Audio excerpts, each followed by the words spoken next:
નમસ્તે વિદ્યાર્થી મિત્રો, હવે આપણે ધોરણ 11 ની અંદર છે આપણે વિશેષણની ચર્ચા છે કરતા હતા, બરાબર? તો વિશેષણના આપણે 3 પ્રકાર જોયા. તો કે વિશેષણ છે બે ભાગની અંદર વહેંચાયેલા હોય, વિકારી અને અવિકારી, બરાબર? એટલે વિશેષણની આપણે સામાન્ય માહિતી છે જોઈ કે વિશેષણ છે કોને કહેવાય, તો કે નામના અર્થમાં વધારો કરે તેમને વિશેષણ કહેવાય, બરાબર? હું માનું છું ત્યાં સુધી દરેક વિદ્યાર્થી છે પોતાની નોટની અંદર છે એ નોટ કરતા જતા હશે, જેથી કરીને એને ખ્યાલ આવે કે તમે જે વ્યાકરણના કયા કયા જે પણ કઈ ટોપિકો છે એનો અભ્યાસ કરેલા છો, બરાબર? એટલે અહીંયા છે આપણે વિશેષણની માહિતી છે આજે પૂર્ણ કરશું, બરાબર? એટલે વિશેષણના 3 પ્રકાર જોયા અગાઉ. વિશેષણના કુલ કેટલા પ્રકાર છે, તો કે 6 પ્રકાર છે. એની અંદર પહેલા છે આપણે ગુણવાચક વિશેષણ છે, પરિમાણવાચક છે, સંખ્યાવાચક છે, બરાબર? અને સંખ્યાવાચકની અંદર 2 વિભાગ આવે, એટલે કે 2 પેટા પ્રકાર છે, નિશ્ચિત સંખ્યાવાચક અને અનિશ્ચિત. તમને ખ્યાલ હશે કે અનિશ્ચિતની અંદર ઘણા મિત્રોએ છે પોતે છે ટેસ્ટ આપે છે ત્યારે ખ્યાલ રાખો કે અનિશ્ચિત સંખ્યાની અંદર મિત્રો નિશ્ચિત સંખ્યા જે દર્શાવેલી હોય, બરાબર? કેટલાક વિદ્યાર્થી મિત્રોના મેં ઉદાહરણો જોયા, બરાબર? એની અંદર એવું હતું કે અનિશ્ચિત સંખ્યાવાચકનું જે ઉદાહરણ આપવાનું હતું એની અંદર એમને સંખ્યાવાચક વિશેષણનું ઉદાહરણ છે આપે, તો એના પરથી ખ્યાલ આવે છે કે નિશ્ચિત સંખ્યાવાચક અને અનિશ્ચિત સંખ્યાવાચક વચ્ચે શું તફાવત છે એમને કશું ખ્યાલ હોતો નથી, બરાબર મિત્રો? અનિશ્ચિત સંખ્યાવાચકની અંદર કોઈ નિશ્ચિત સંખ્યા નહીં હોય, એને અનિશ્ચિત સંખ્યાવાચકનું ઉદાહરણ આપતા સમયે દરેક વિદ્યાર્થી ઘણા એવા છે કે જેમણે પોતે છે નિશ્ચિત સંખ્યાવાચકનું ઉદાહરણ આપેલું છે, બરાબર? એટલે એનો મતલબ એમ કે તમને છે જે બરાબર સમજાયું નથી, બરાબર? એટલે વિશેષણના મિત્રો કુલ 6 પ્રકાર છે, બરાબર? એટલે 6 પ્રકારમાંથી આપણે 3 વિશેષણના પ્રકારોનો અભ્યાસ કરી ચૂકેલા છીએ. તો કે સૌથી પહેલા છે વિશેષણ એટલે શું, તો કે વિશેષણ એટલે કે નામના અર્થમાં વધારો કરે તેમને વિશેષણ કહેવાય. પછી એવું પૂછ્યું કે વિકારી વિશેષણ કોને કહેવાય અને અવિકારી કોને કહેવાય, બરાબર? એટલે ઘણાને ખ્યાલ નથી કે અવિકારી કોને કહેવાય, વિકારી કોને કહેવાય, બરાબર? તો વિકારીની અંદર શું છે, તો કે સંજ્ઞા લિંગ વચન જે આપેલું છે, બરાબર? એનું રૂપ છે એ જે પણ કઈ પદ છે, બરાબર, એના પ્રમાણે જે એનું રૂપ છે બદલાતું રહેશે. સંજ્ઞા લિંગ વચન પ્રમાણે એનું રૂપ બદલાશે.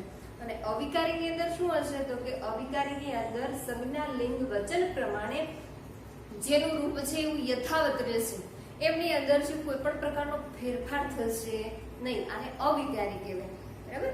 અને વિકારીની અંદર છે તમને ફેરફાર જોવા મળશે. તો જે વિશેષણ છે એમની અંદર આપણે હાલ છે 3 પ્રકારોની ચર્ચા કરવાના છીએ, બરાબર? તો આજે આપણે જોઈ લઈએ કે સાર્વનામિક વિશેષણ. સાર્વનામિક વિશેષણની અંદર છે તમને ખ્યાલ હશે કે તમે છે દિવસની અંદર આખા દિવસની અંદર તમે ઘણા બધા વાર છે એવા શબ્દ છે બોલતા હો છો, પણ તમને ખ્યાલ નથી હોતો કે આ છે કયા વિશેષણ તરીકે છે આપણે એનો ઉપયોગ કરીએ છીએ, બરાબર? આપણે સામાન્ય રીતે આપણું છે કોઈ ધ્યાન હોતું નથી, પણ આપણે આખા દિવસની અંદર ઘણા બધા એવા શબ્દ બોલીએ છીએ, બરાબર? કે જેની અંદર આ સાર્વનામિક વિશેષણો છે એનું તમે ઉચ્ચારણ કરતા હો. સામાન્ય રીતે તમને ખ્યાલ હશે સાર્વનામિક કોને કહેવાય, આપણે સર્વનામ જે કહીએ છીએ, અમારું, તમારું, જેની અંદર બધું જે લેવાય જાય છે. આપણે સામાન્ય રીતે જોઈએ કે સર્વનામ તરીકે આવતું પદ શું કીધું છે, તો કે સાર્વનામિક વિશેષણ એટલે કે સર્વનામ તરીકે આવતું પદ નામના અર્થમાં વધારો કરે ત્યારે તેને સાર્વનામિક વિશેષણ છે કહેવાય છે, બરાબર? સર્વનામ તરીકે. હવે તમને ખ્યાલ હશે કે નામના અર્થમાં વધારો કરે એને વિશેષણ તો કહેવાય. હવે સાર્વનામિક વિશેષણ કોને કહેવાય, તો અહીંયા શું કીધું કે સર્વનામ તરીકે જે પણ કઈ પદ છે, બરાબર, કે સર્વનામ તરીકે આવતું પદ તેમને નામના અર્થમાં વધારો કરવામાં આવે, બરાબર, તેમને છે સાર્વનામિક વિશેષણ કહેવામાં આવે છે. હવે દાખલા તરીકે અમારી બસ આગળ ચાલી. હવે બસ ચાલે પણ કોણ? અમારી. આપણે છે સર્વનામનો જે પણ કઈ પદ છે વાપરેલું છે, બરાબર? એટલે સામાન્ય રીતે તમને ખ્યાલ હોવો જોઈએ કે આપણે જો જોવામાં આવે તો કેવા પદ છે, તો કે આવું, જે, તે, જેવું, પેલા, તેઓ, શું, કેવું, અમારું, તમારું, આ બધા પદ એવા છે કે જે સર્વનામ તરીકે એમનો ઉલ્લેખ છે એમ થાય છે, બરાબર? આપણને ખ્યાલ હોય છે કે આ સર્વનામ છે અને એમની અંદર સ્વાધ્યાય મિત્રો તમારે છે વિશેષણના પેટા પ્રકાર જણાવવાના નથી, બરાબર. વિશેષણનો પ્રકાર જણાવવાનો નથી કે આ સાર્વનામિક છે, પણ સામાન્ય રીતે તમારા જે પણ કઈ પ્રશ્નપત્ર અનુસાર જો તમને ખ્યાલ રાખવામાં તો તમારે છે વિશેષણ ઓળખતા છે તમને આવડવું જોઈએ, બરાબર. એટલે આપણે છે વિસ્તૃત માહિતી શા માટે લઈએ છીએ તો કે તમને ખ્યાલ હોવો જોઈએ કે આને સાર્વનામિક કહેવાય, આને ગુણવાચક વિશેષણ કહેવાય, આને પરિમાણવાચક કહેવાય, આને સંખ્યાવાચક કહેવાય, બરાબર. નામિક વિશેષણ કહેવાય અને ક્રિયાવાચક વિશેષણ. એટલે આવા વિશેષણો જે છે એના વિશે આપણને માહિતી હોવી જોઈએ. પછી ભલે તમારે છે ધોરણ 12 ની અંદર જેવી રીતે છે બે પ્રકારે વિશેષણો છે પૂછાય છે, તો કે એક પદમાંથી યોગ્ય વિશેષણ શોધો, બરાબર, કે વાક્યમાંથી યોગ્ય વિશેષણ શોધી અને લખો. પછી બીજી રીતે તો કે નીચેની ખાલી જગ્યામાંથી યોગ્ય વિશેષણ છે મૂકો. આવા બે રીતે છે તમને પ્રશ્ન પૂછાય એટલે તમને ખ્યાલ હોવો જોઈએ કે વિશેષણની અંદર જે આપણે જે માહિતી આંતરિક માહિતી છે એ આપણે ભણ્યા, બરાબર. એની અંદર તમારે છે એનો પ્રકાર જણાવવાનો નથી, પણ વિશેષણ ઓળખતા છે મિત્રો આપણને આવડવું જોઈએ, બરાબર. અહીંયા શું કીધું? હવે સાર્વનામિક વિશેષણની વાત કરીએ તો કે સાર્વનામિક વિશેષણની અંદર તો કે સર્વનામ તરીકે આવતું પદ નામના અર્થમાં જ્યારે વધારો કરે તેને સાર્વનામિક વિશેષણ છે કહેવાય છે, બરાબર. એ છે એની અંદર કયા કયા પદ છે તો કે આવું, જે, તે, પેલા, જેવું, તેવું, શું, બરાબર, કેવું, અમારું, તમારું, આ બધા છે એક સાર્વનામિક પદ છે કે જે છે આપણે સર્વનામ તરીકે જેનો ઉલ્લેખ કરીએ છીએ, બરાબર. અમારી બસ આગળ ચાલી, બસ ચાલી પણ કોની તો કે અમારી, બરાબર. આ અમારી શબ્દ છે કેવું છે તો કે સાર્વનામિક છે. તમે જો અમારી બસ આગળ ચાલી, અમારી છે શું છે તો કે સર્વનામ તરીકે વપરાતું પદ છે, બરાબર. હવે તમને એવું કીધું કે આવું કોઈ વાક્ય આપેલું છે એની અંદરથી એવું કીધું કે વિશેષણ શોધીને લખો. તો અમારી છે એ શું છે? વિશેષણ છે, પણ કયું વિશેષણ તો કે સાર્વનામિક વિશેષણ, જે સર્વનામ તરીકે વપરાતું પદ છે અને નામના અર્થમાં વધારો કરે છે, બરાબર. તેને આપણે સાર્વનામિક વિશેષણ છે એમ કહેશું. પછી આપણે જોઈએ કે તારું નામ શું છે, બરાબર. આ તારું નામ શું છે આપણે કોઈને પૂછીએ છીએ પણ એને શું કહીએ છીએ કે તારું નામ શું છે? આ તારું જે પદ છે એ સાર્વનામિક કહેવાય. શું કહેવાય? સાર્વનામિક પદ.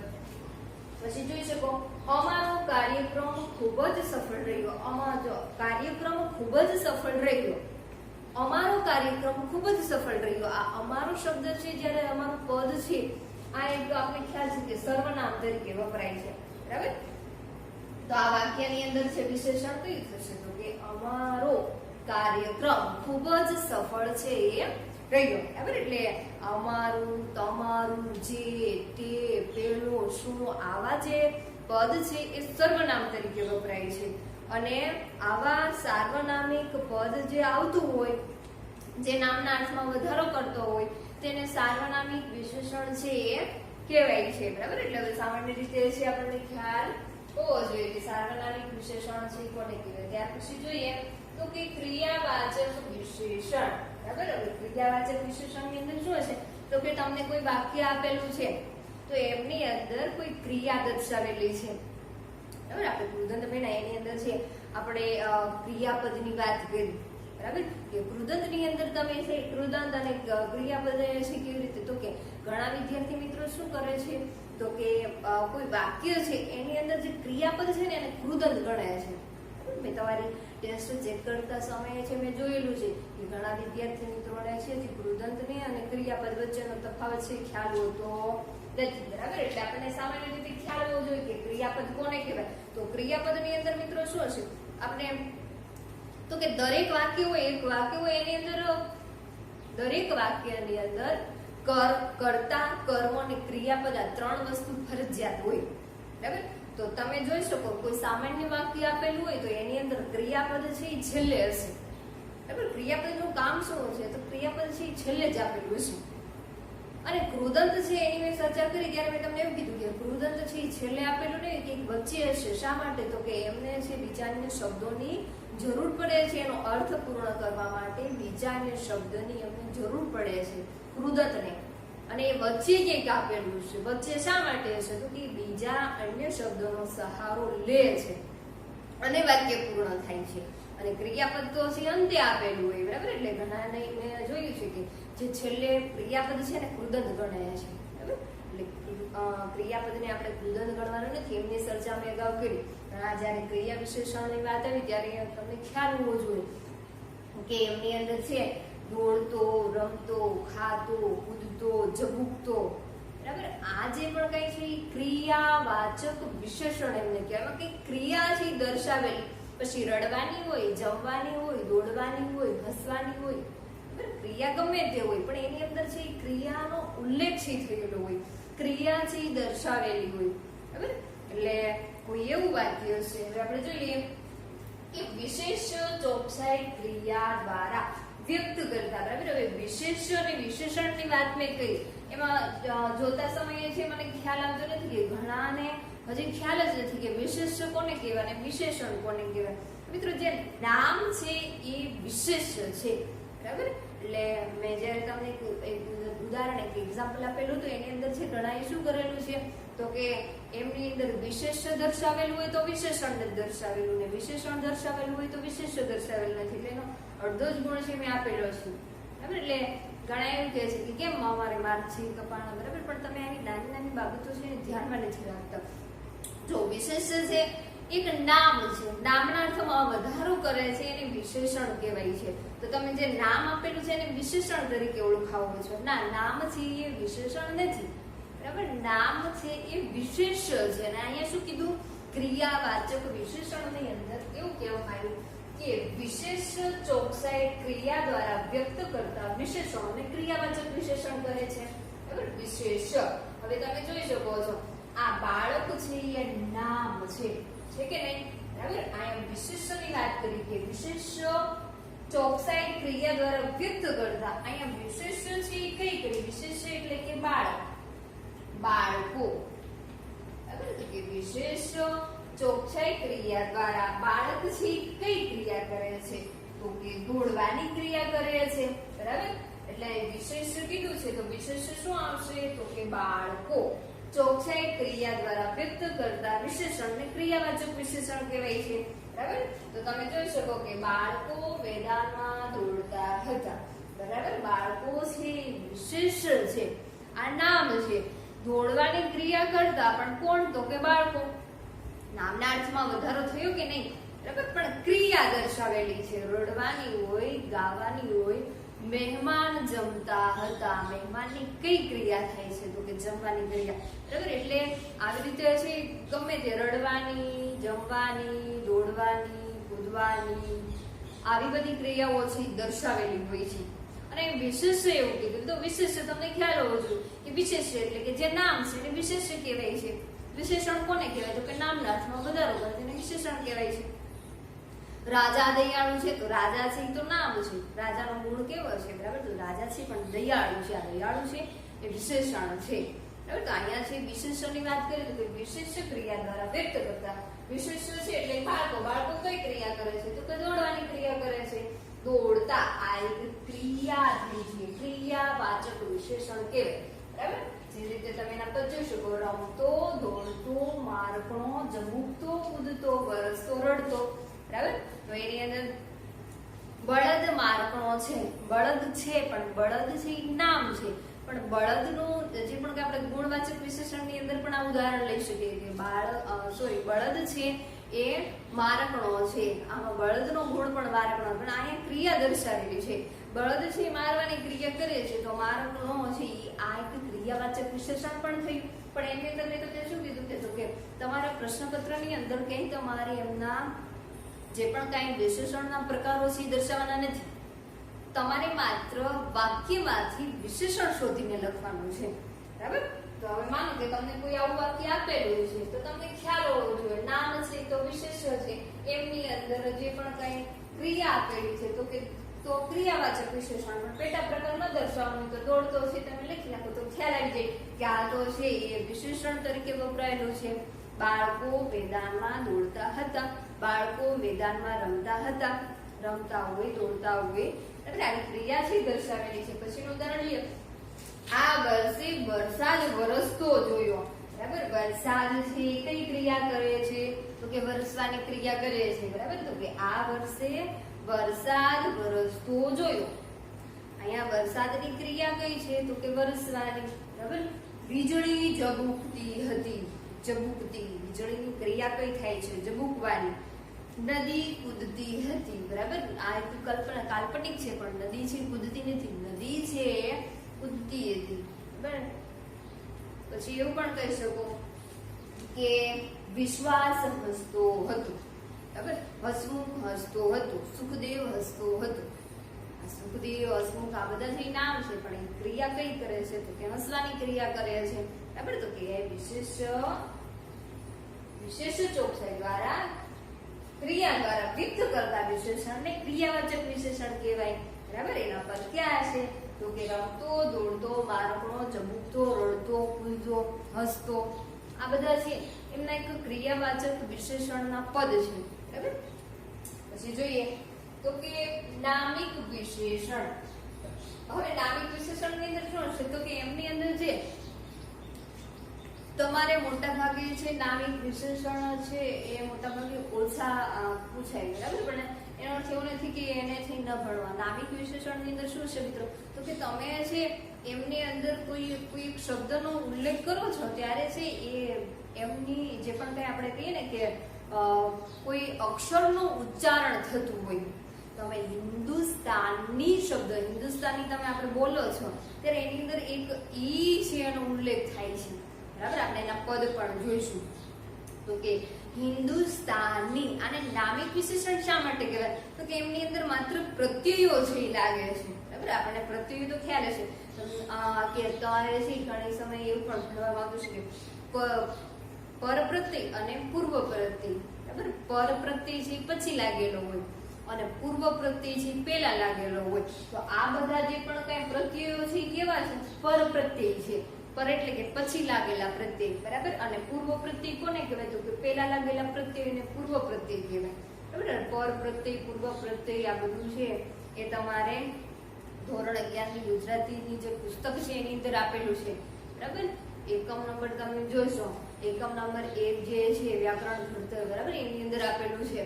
હવે જો આની નામિક વિશેષણની વિશેષતા શું છે? નામિક વિશેષણ છે કોને કહેવાય તો કે સંજ્ઞાઓને પ્રત્યય લગાવી બનાવેલા વિશેષણને નામિક વિશેષણ કહેવાય. કોઈ પણ સંજ્ઞા છે એને પ્રત્યય લગાડી દીધેલો હોય છે, બરાબર. આપણે એનું ઉચ્ચારણ કરીએ છીએ પણ આપણે એનું લખતા સમયે ઈ લગાડતા નથી.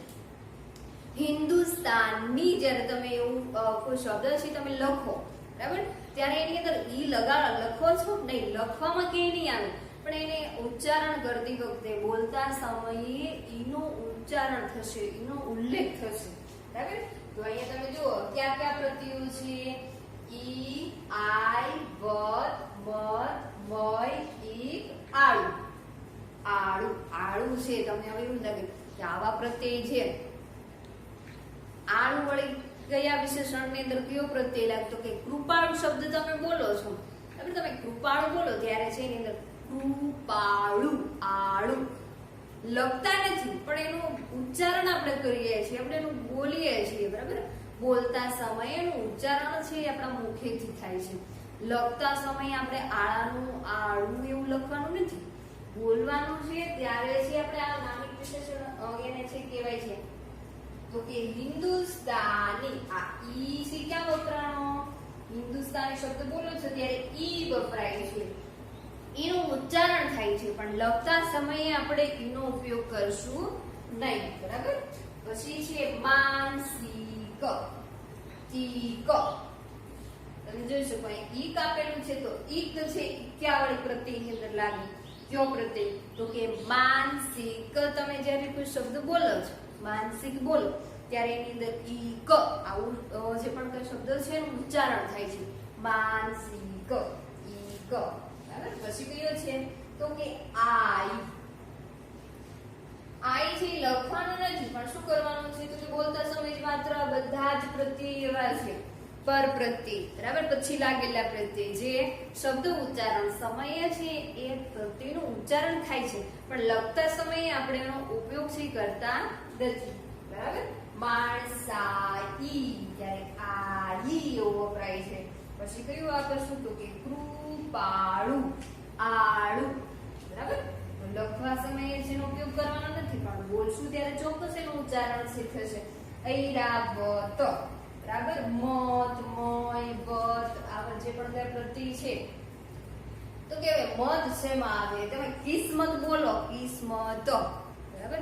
હિંમત, હિંમત શબ્દની અંદર તો છે એનું લખાય પણ છે, પણ કિસ્મત ત્યારે પણ છે એનું લખાણ છે થાય છે, પણ એનું ઉચ્ચારણ પણ થાય છે, બરાબર. એટલે પણ આપણે લખી શકીએ કિસ્મત. ઐવત તો કે ઐરાવત, વત, બરાબર. આ વત છે એ વળી ક્યાં વપરાય? તો કે ઐરાવત બોલો ત્યારે વત, આવા શબ્દનું છે આપણે ઉચ્ચારણ જોયું છે, થાય છે, બરાબર. ઐરાવત બોલો ત્યારે થાય ને વત. હવે મય, આત્મય, સમય, સમય, બરાબર. આમય, એનું પણ ઉચ્ચારણ થાય છે અને લખાણ પણ થાય છે, બરાબર. એટલે આ બધા છે પર પ્રત્યય છે. પૂર્વ પ્રત્યય કોણ? પેલા લાગેલા પ્રત્યયને પૂર્વ પ્રત્યય કહેવાય, પછી લાગેલા પ્રત્યયને પર પ્રત્યય કહેવાય, બરાબર. આ નામિક વિશેષણ તરીકે ઓળખાય છે. નામિક વિશેષણની અંદર એમની અંદર છે એ લખાયેલા પણ હશે, પણ એનું ઉચ્ચારણ પણ વધારે થયેલું છે, બરાબર. શું કીધું કે સંજ્ઞાઓને, જે પણ કઈ સંજ્ઞા છે એ સંજ્ઞાઓને પ્રત્યય લગાવીને બનાવેલા વિશેષણને નામિક વિશેષણ છે કહેવાય છે. એટલે હવે સામાન્ય રીતે ખ્યાલ આવી ગયેલો છે. સાર્વનામિક વિશેષણ તો કે સર્વનામ તરીકે આવતા પદને નામના અર્થમાં જ્યારે વધારો કરે છે ત્યારે એને સાર્વનામિક વિશેષણ કહેવાય છે, બરાબર. જેવી રીતે અમારું, તમારું, જેવું, તેવું, પેલા, શું, કેવું, આ બધા છે એ સર્વનામ તરીકે વપરાતા પદ છે. પછી તો કે ક્રિયાવાચક વિશેષણ. ક્રિયાવાચક વિશેષણની અંદર શું હશે? તો કે વિશિષ્ટ ચોકસાઈ ક્રિયા દ્વારા વ્યક્ત થતા વિશેષણને આપણે ક્રિયા વિશેષણ છે કહીએ છીએ, બરાબર. હવે ક્રિયા વિશેષણની અંદર છે ક્યાં પદ આવશે? તો કે રમતો, દોડતો, ખાતો, હસતો, જમતો, કૂદતો, હસતો, આ બધા છે એ ક્રિયા દર્શાવે છે. બાળકો મેદાનમાં દોડતા હતા, બાળકો મેદાનમાં રમતા હતા. રમવાની, દોડવાની જે પણ કઈ ક્રિયાઓ થાય છે. પછી નામિક વિશેષણની અંદર જોયું તો કે સંજ્ઞાઓને પ્રત્યય લગાવીને બનાવેલા, બરાબર. કે સંજ્ઞાઓને પ્રત્યય લગાવી બનાવેલા વિશેષણને નામિક વિશેષણ કહેવાય, બરાબર. એની અંદર કયા પ્રત્યય છે? તો કે ઈક, ઈત, મત, બત, બરાબર. આ બધા છે એ કેવા છે? ઈક. આ બધા છે એવા પ્રત્યય છે પર પ્રત્યય, સોરી પર પ્રત્યય પણ કેવા, એટલે પછી લાગેલા પ્રત્યય, બરાબર. જેને આપણે નામિક વિશેષણ તરીકે છે એ ઓળખાઈએ છીએ, બરાબર. એટલે વિશેષણની ચર્ચા છે આપણે અહીં પૂર્ણ થાય છે. હવેના છે આપણે નિપાત છે ભણવાના છે, બરાબર. એટલે વિશેષણ છે એ દરેક વિદ્યાર્થીને હું માનું છું ત્યાં સુધી હવે છે એ સમજાઈ ગયા છે, બરાબર. એટલે વિશેષણની અંદર જે તમારે કોઈ ખાસ છે પ્રશ્ન લેતો નથી. વિશેષણના કુલ કેટલા પ્રકાર છે? તો કે વિશેષણના કુલ 6 પ્રકાર છે. વિશેષણ કોને કહેવાય છે? નામના અર્થમાં વધારા કરતા શબ્દને વિશેષણ કહેવાય છે. વિશેષણ છે 2 પ્રકારના છે. વિશેષણના પ્રકાર 6 છે, પણ વિશેષણ 2 પ્રકારના છે. એક વિકારી અને અવિકારી. તો કે વિકારી કોને કહેશું? તો કે વિકારી એટલે કે જે સંજ્ઞા, લિંગ, વચન પ્રમાણે એમાં પદ જે આપેલું છે એ પદની અંદર ફેરફાર થશે, બરાબર. એનું રૂપ છે બદલાતું રહેશે. અને અવિકારીની અંદર તો કે સંજ્ઞા, લિંગ, વચન પ્રમાણે જેનું રૂપ છે એ યથાવત રહેશે. એના રૂપની અંદર કોઈ પણ પ્રકારનો ફેરફાર છે થશે નહીં, બરાબર. વિકારી વિશેષણનું ઉદાહરણ જોયું હતું આપણે કે ઊંચો છોકરો, ઊંચી છોકરી. છોકરો હોય તો ઊંચો વપરાય, છોકરી હોય તો ઊંચી વપરાય. હવે જો અવિકારીનું ઉદાહરણ જોયું તો એની અંદર હોશિયાર છોકરો, હોશિયાર છોકરી. એની અંદર હોશિયાર હોશિયાર પદ છે યથાવત છે, પણ લિંગ વચન બદલાણું તો એનું પદ છે એમાં કોઈ પણ પ્રકારનો ફેરફાર છે થયો નહીં. આ છે અવિકારી છે, બરાબર. એટલે આપણે સામાન્ય રીતે છે વિશેષણની ચર્ચા અહીં પૂર્ણ થાય છે. પછી આપણે નિપાત છે એની ચર્ચા કરીશું.